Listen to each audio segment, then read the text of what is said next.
Palalawakin pa ng Philippine Navy ang naval units na tututok sa West Philippine Sea at iba pang katubigan na malapit sa Taiwan.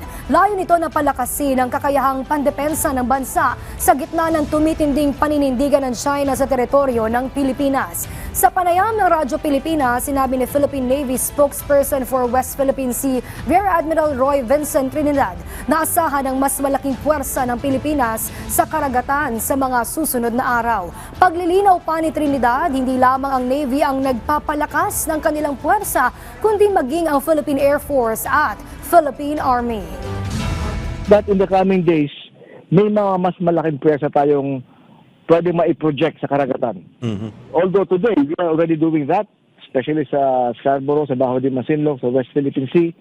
But pag dumating pa yung ating mga additional capabilities on sea and on air, ay mas maramdaman tayo, mas makikita tayo. Hindi lamang, maaaring dito nakikita physically, but the effect would be there. Pag may mga presensya tayo, we have noted also a decrease sa coercive and aggressive actions ng kabilang side, ng Chinese, ng PLA Navy and Chinese Coast Guard.